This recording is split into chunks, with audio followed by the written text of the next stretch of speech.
It is Sports with Julie. Happy Monday. Good morning. Good morning. You're a lot more bright-eyed and bushy-tailed than Samara tonight. Did you have some coffee or what's going on? I don't know. I'm excited to talk sports, my man. Women's World Cup is coming up. We had an amazing hockey playoff over the weekend. There's a lot going on. Okay, well, you look rested. Take it away. Thank you, sir. I'll tell you what, the international soccer community got a rude awakening this weekend after multiple FIFA executives were arrested by federal agents, by U.S. federal agents on corruption charges. And then Friday, FIFA's president, Sepp Blatter, well, he was reelected to his 5th term. And while this story is still very much developing and the consequences of that corruption are still very much being yet to be fully seen, Blatter, in his acceptance speech, pointed to the growth of the women's international game as a very high priority for his next presidential term. And in just a few days, the Women's World Cup kicks off in Canada. Now, the first set of games begin June 6th, and our U.S. women's national team faces off against Australia in Winnipeg for their first game in 1 week, June 8th. The women's team is considered the best in the world, although technically they're ranked second behind Germany.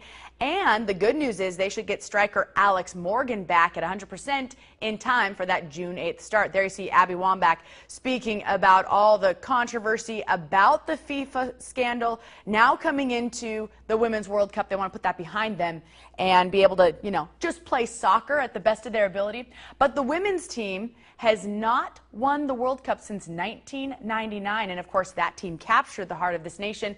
And youth soccer programs benefited immensely because of that. Good news is I'll be hosting a World Cup watch party on the 8th at Buffalo Wild Wings in Palm Desert. If you'd like to come, I'd love to see you.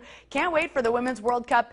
And Abby Wambach was saying this past week that this is the World Cup she has to win. She has yet to do so, despite being the most prolific goal scorer in U.S. women's soccer history.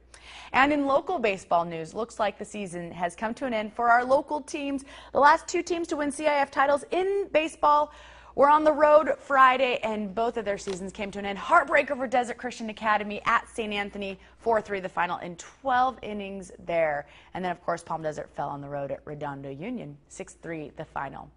But congratulations for all the high school guys that worked so hard to get in the playoffs. And that's it for sports, brought to you by Legal Docs by me. Okay, thanks, Jules. Appreciate it very much. 24 minutes past the hour.